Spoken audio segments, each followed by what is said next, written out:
Most of us in here have failed at something. Some of us more than others, right? Some of us are like the golden children that everything turns to gold no matter what we touch. Others of us can't seem to tie our shoes correctly. You know what I'm saying? Like that's just our bottom line. God's love is never failing. We were singing a song about your love never fails, never gives up, never runs out on me.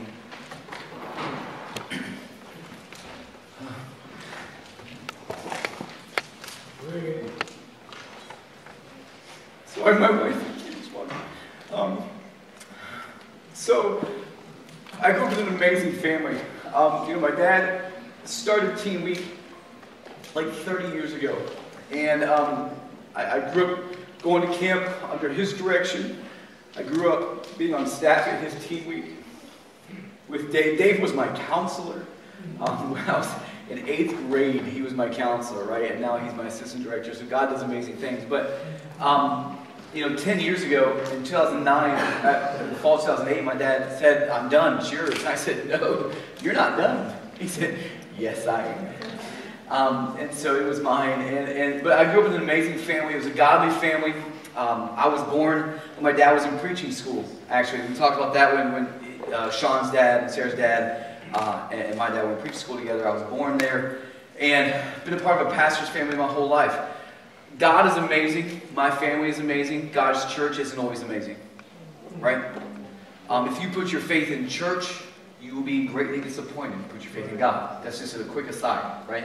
Don't go to church, go to God. All right? So just hear that real quick. So I found out because the church and the people in the church treated pastors' families not real great. I found out what it meant to be loved by my family.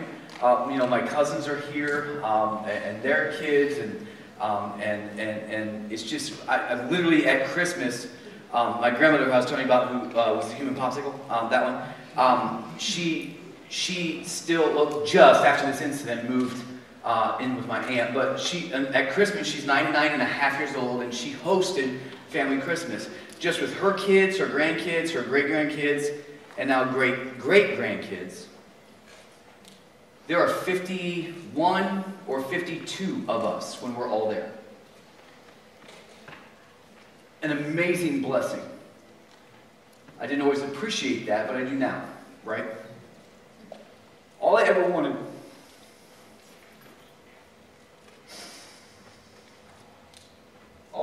growing up was a family of my own. And so I started praying about that very early on. And for 20 years, like I said earlier when I introduced this idea, most of you in this room are not even 20 years.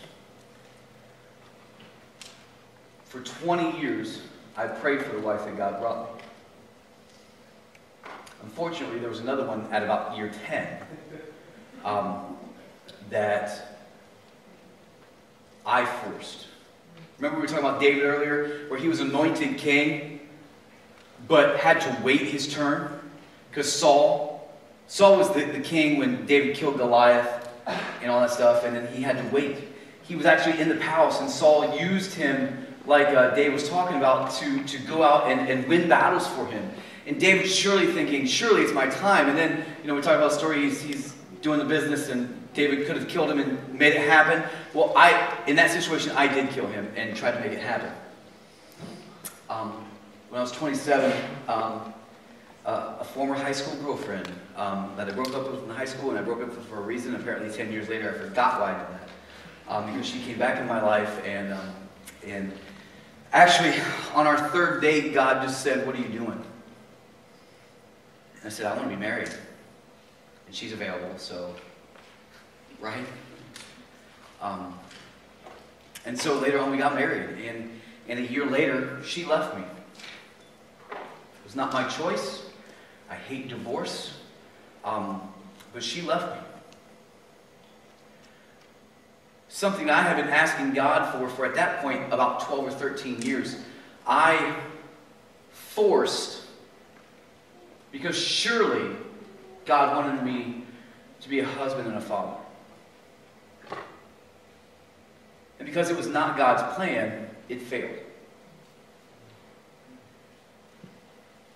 Another 10 years of praying.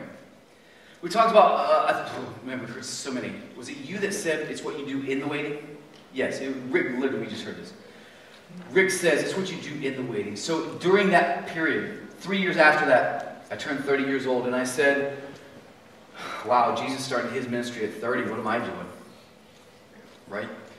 And so I rededicated myself and just plunged myself into serving God and serving youth. I became a teacher, a high school teacher of science. Science was just the mode to get to serving kids. And then a couple years later, my dad gave me the teen week, and we have 25 staff and 25 campers at the first week.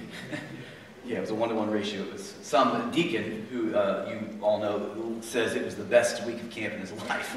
Like, yeah, because you had your own personal counselor. Like that's, like who wouldn't want that? Like we have 100 campers, have 100 counselors. Hey, yeah, everybody gets their own. Just pick, right?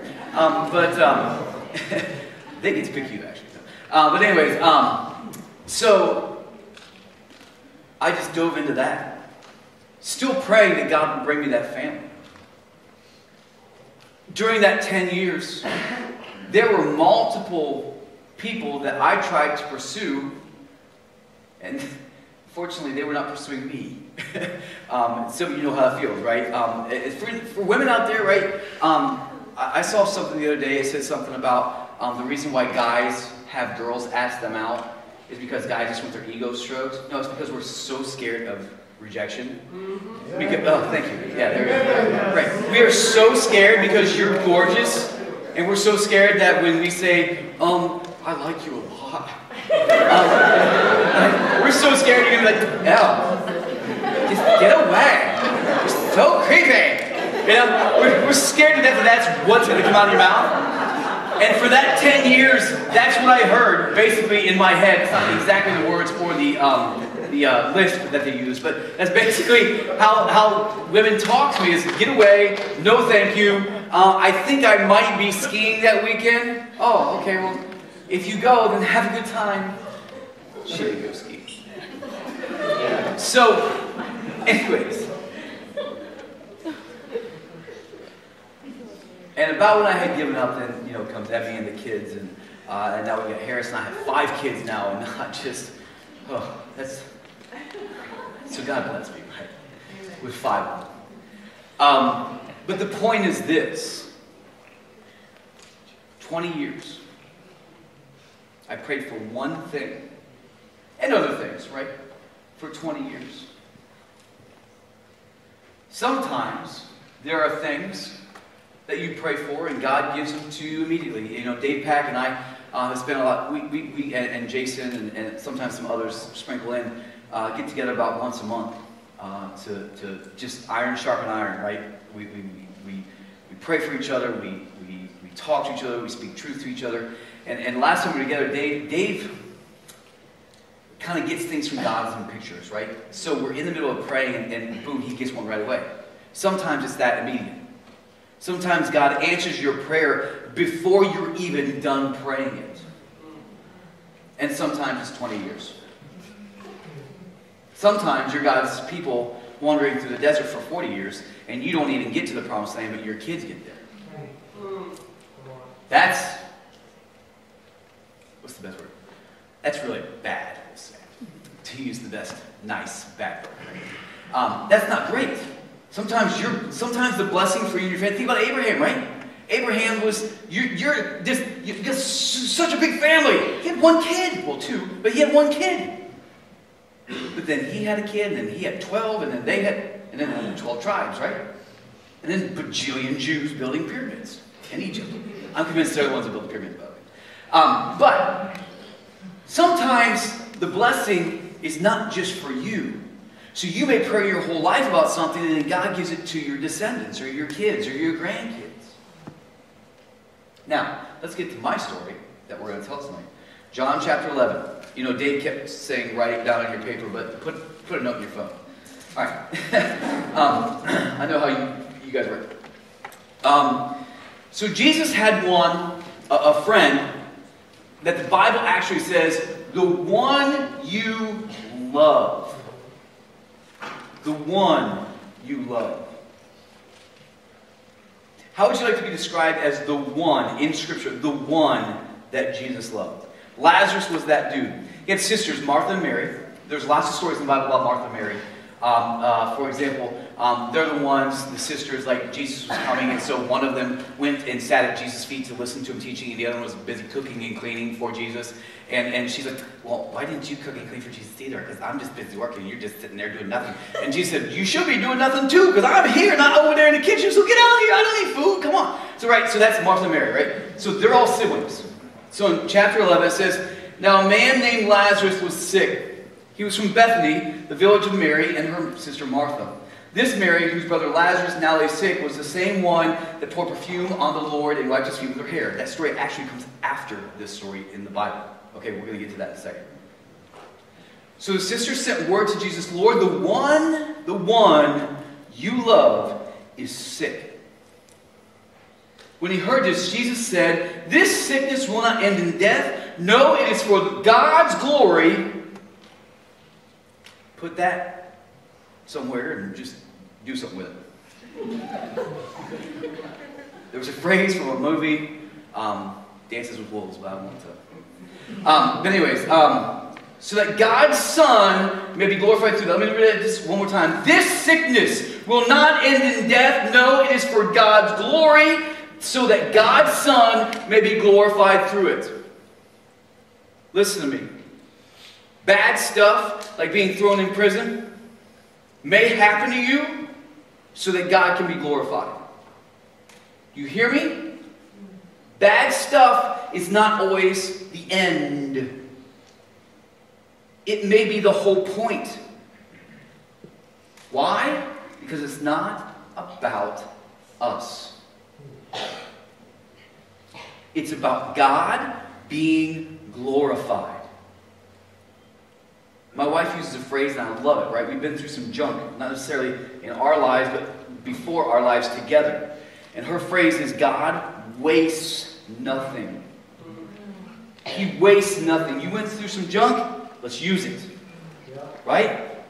Don't abuse it. Don't let it define you. Don't let it tear you down. Let's use it. Why? For God's glory. Let's see how that plays out. Jesus loved Martha and her sister and Lazarus. Now, God is love. God loves his people. It doesn't say that in the Bible about too many people. God loved these three people. Jesus loved them dearly. Yet when he heard that Lazarus was sick, he stayed where he was 2 more days. I heard that my grandmother was sick, or my grandmother had fallen and was the popsicle, right, and was in the hospital. Her heart actually stopped an hour after they got her to the hospital. They did compressions, got her back, to which she replied, I was just a little bit chilly, it's okay. But I couldn't go see her that instant because I had the flu, and the night before I passed out, bonked my head, and I had a concussion. I won't tell you the whole story because my wife refuses to let me tell that. Right? I passed out and like cracked my head. I had a cut on my nose. I literally had a concussion. Couldn't go see my grandma. It was tearing me up. The next day I felt better. Still probably shouldn't have driven, but I did. And I got there as soon as I could. Jesus waited 2 days. His best friend was about to die, and he waited 2 days. 2 verses before that, for God's glory. Then he said to his disciples, hey, let's go back to Judea. And he said, but Rabbi, they said, a short while ago the Jews tried to stone you, and yet you're going to go back there? And Jesus answered, are there not 12 hours of daylight? A man who walks by day will not stumble, for he sees by this world's light. It is when he walks by the night that he stumbles, for he has no light. And then he said this, he went on to tell them, our friend Lazarus has fallen asleep, but I am going there to wake him up. And the disciples replied, and this cracks me up, Lord, if he sleeps, he will get better. Right? Because when you're sick, you should sleep and sleep it off, right? Like you know, Jesse was sick for a few days and he just slept the whole time, right? It's to get better. That's what they thought. Oh, he's sleeping? Perfect. He'll get better by the time we get there, and we won't get this illness. Right? Jesus had been speaking of his death, but his disciples thought that he meant natural sleep. So then he told them plainly, Lazarus is dead. And it's for your sake that he's died. And I'm glad that my friend died and that I was not there. So that you may believe. Now let's go get him.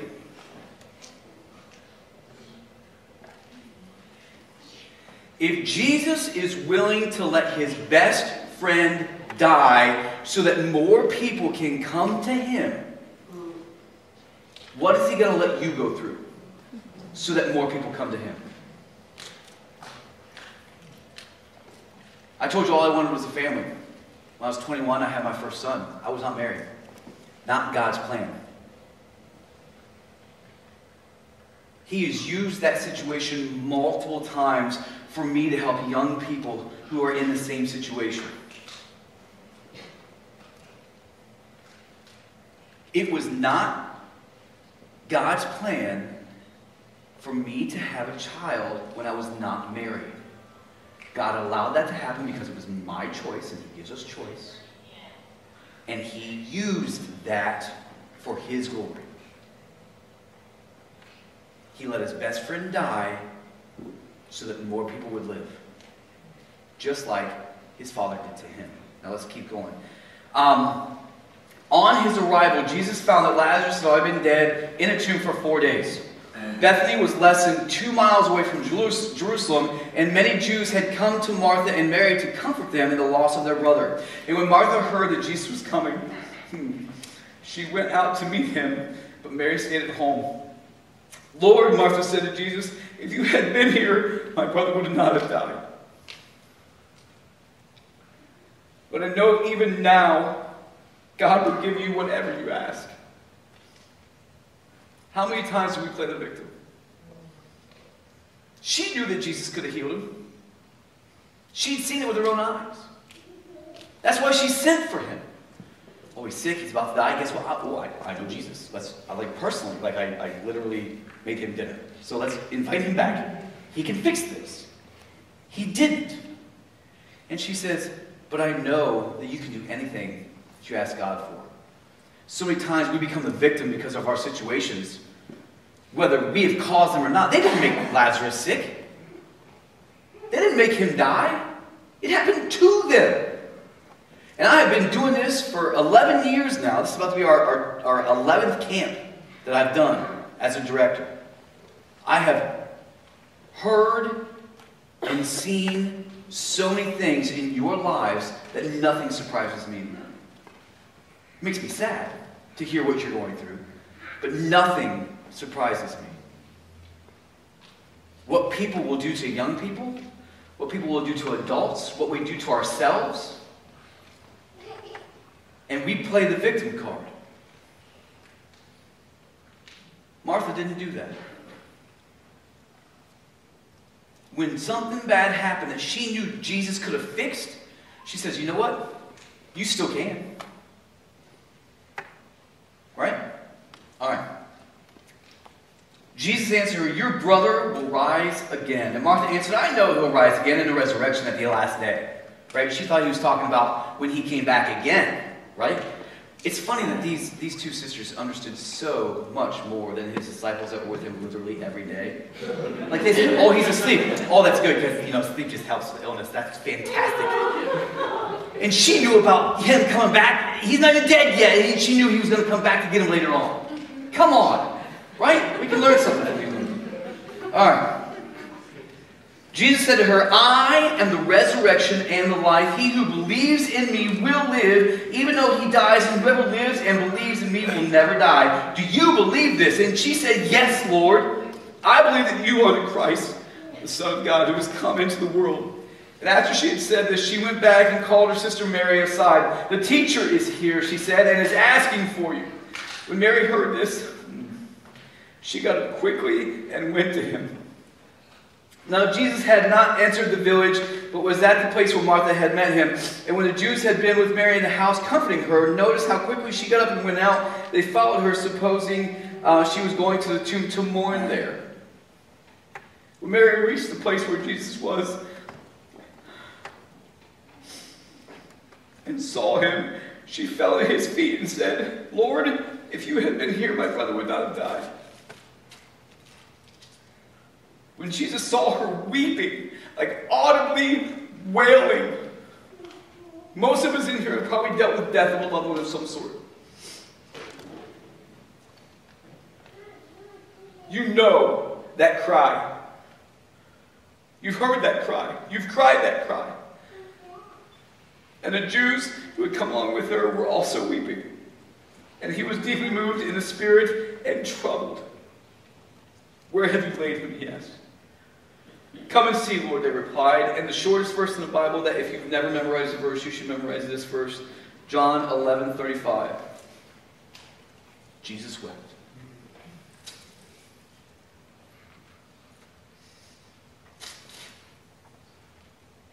On the worst day of Mary and Martha's life, they knew exactly where to go. They knew exactly who to turn to. Even when their waiting didn't turn out the way they thought, they still went to Jesus and poured out their heart to him. Do you think there was a little bit of anger in Mary when she said, "If you'd have been here, he wouldn't have died"?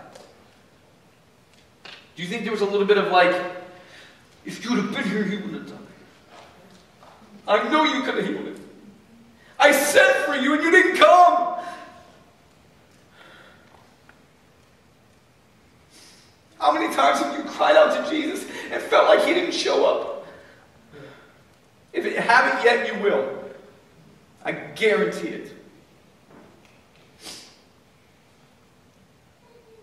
When the wife that you thought that God had brought you when you forced it leaves you, and you have no say in it, and you're on your knees crying with your best friends, because that's all you ever wanted. You guys all have hurts. I know them. Like I said, none of them surprise me. Jesus wept. He let him die so that more people could live, but it still affected him. There were 2 times where it talks about Jesus crying. This was the first. He wept bitterly because the people that he loved were hurting. The next time was in the garden about a week after this, the night before he was arrested and murdered. And he cried so hard that night it came out like blood, right?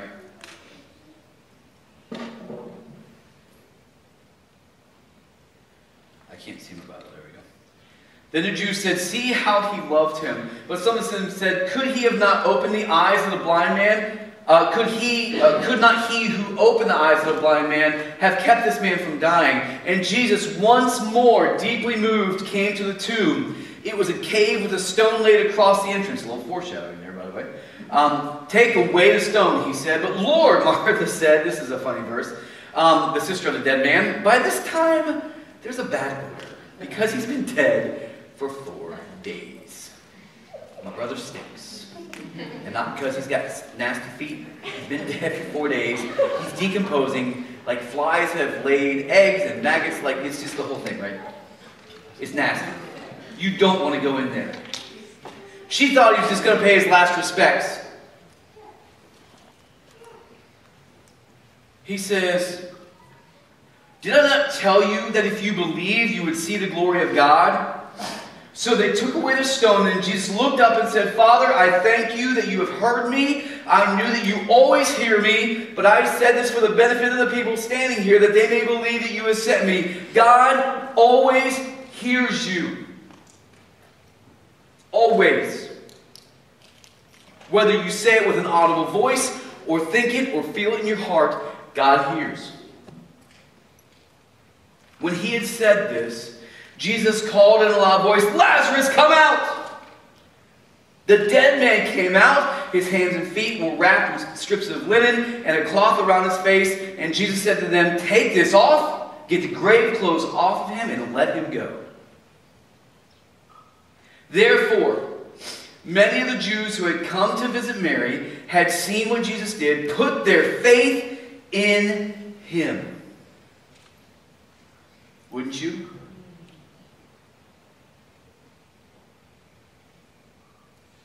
Sometimes stuff in us has to die. We have to let it die.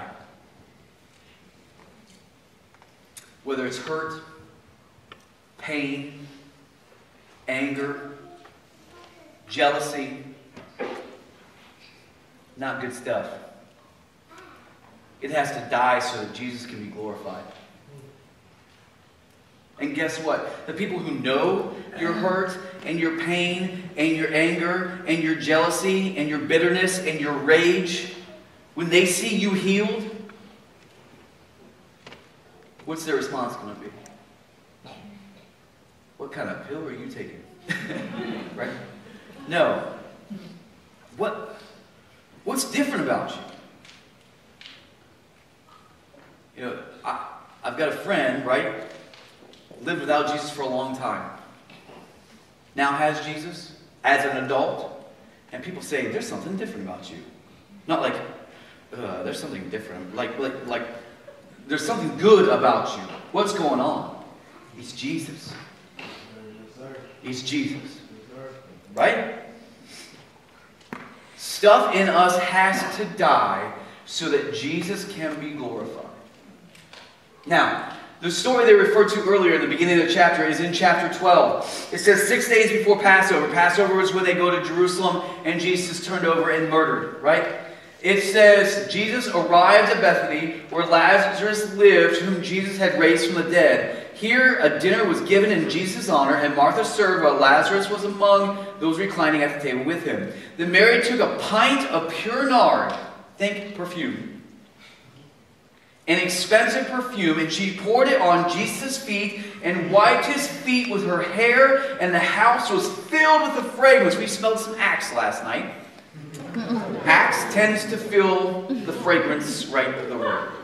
When I taught chemistry in a brick and mortar school, like a regular school building, I was talking about basically when gases like expand to fill their container, right? And so I would literally take an Axe and just spray it out. The first row would smell it, and then the second row would smell it. And diffusion, right? It moves, gas moves through space.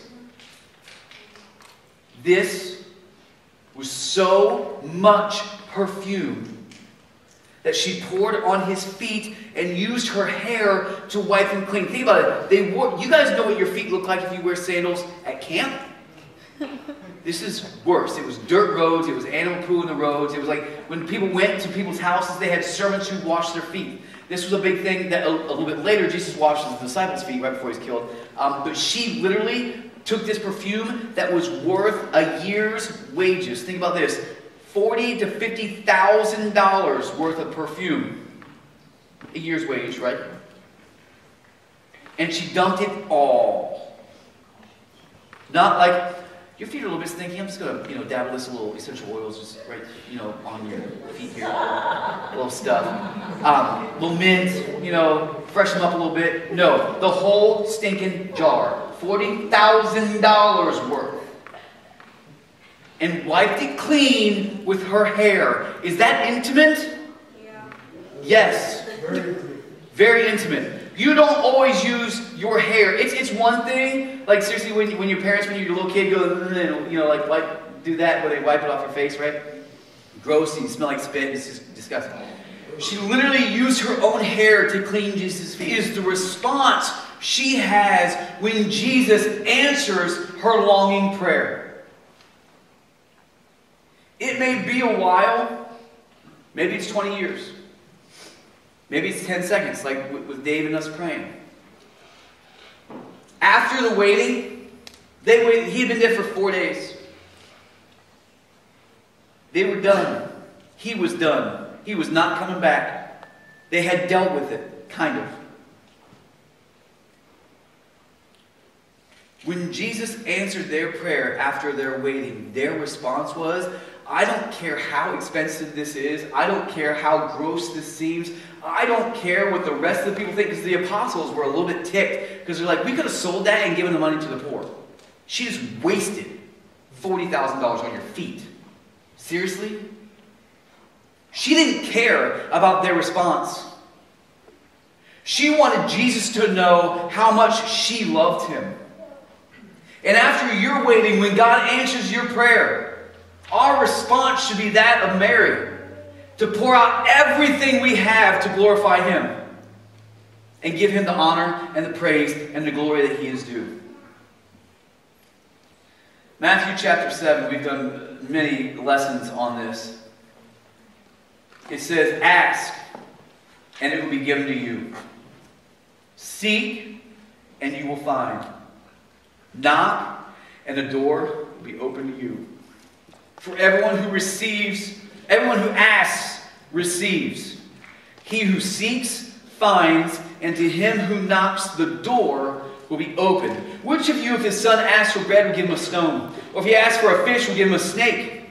If you then, though you are evil, know how to give good gifts to your children, how much more will the Father in heaven give good gifts to those who ask him?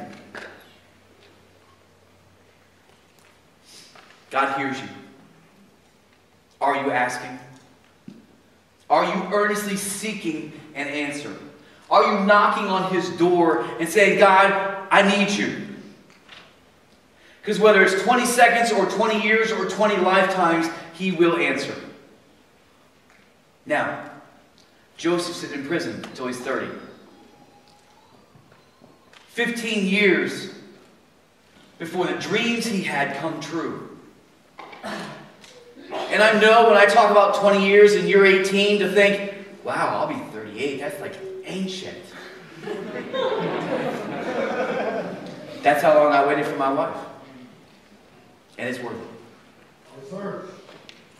It's worth it. It's in the waiting where you grow. What are you doing with that waiting time? Are you focusing on yourself and how horrible your life is because you don't have everything you asked for? Or are you using it to grow and seek and ask and knock and grow closer to him so that you know his voice like we talked about last summer, so that when he speaks to you and gives you an answer, you can hear it? Don't miss it in the fog. So many times we live in a haze, in a fog, and you can't see the light on the other side because the fog is so dense. And we wander around aimlessly, not knowing what to do. We're running into... Our dog's blind now, by the way. It just happened. Like, she fell down the steps one day, and Abby's like, oh, that's kind of crazy. She fell down the steps. And then that day, I let her outside, and she missed the step, ripped the toenail off, was bleeding everywhere. And I let her out of the cage later. She's running into the walls. I'm like, I think she's blind. And sure enough, she's blind. It's crazy, right? Poor dog. Now we literally have to carry her outside so she can pee. And you know how dogs walk in circles? She can't even walk in a circle to poop. It's horrible. But I say this, so many times we let ourselves get blinded by the situations that we can't even take care of basic functions. What was the verse you read? Was it Isaiah? 40:31. Yeah, what did that say? If those who wait upon the Lord will gain new strength. Rise up on wings like eagles. God will be glorified whether you're on board or not. So you might as well be on this team, right? Let's do it. Let's get together. One last passage, and then I've got a short video to show you. If Sam wants to go ahead and pull that up, that'd be great. Psalm chapter 46. Just a short one. Very sweet and simple. And we actually used to sing a song at the old camp about this verse. It says this in verse 10. Be still and know that I am God. And I will be exalted among all the nations, and I will be exalted in all the earth. Quit worrying about stuff that's not worth worrying about. God is in control. If He said it, it will happen. And if He cares enough about flowers having clothes and sparrows having food, He's going to take care of what you need. It may not seem like it. You know, I've talked to some of you before, and they're like, no surprises here, apparently. Well, I prayed about it, and God didn't answer me. How long did you pray about it? For like 3 days. He didn't answer me. Prayed for 20 years. Right? Don't give up. What's that Galaxy Quest? Never give up, never surrender. Right? It's a great movie. God loves us, and He wants the best for us. It says right there, listen, if my son back there, my 2-year-old, wants a banana and peanut butter, I'm not going to give him a bowl of rocks. That's what this verse says. You want some Cheerios and some milk? Here's some rocks. Chew on that for a while. See how you like it. Not going to happen. Not going to happen. And He says, if you on earth are good enough to give your kids what they ask for most of the time, unless it's like something stupid, right? Because we parents generally know best. Not sometimes don't act that way. But He says, how much better is the Heavenly Father going to give you what you need and desire? I promise, if you wait for what God has for you, you will not be disappointed. I promise. Now, I'm a human. You may not believe me. But guess what? God said that. Plans to prosper you. Yes. God said it. And you can trust His promises. God's never lied to me. Never going to. Right? We love you guys. We've got a short video, and I'll be right back.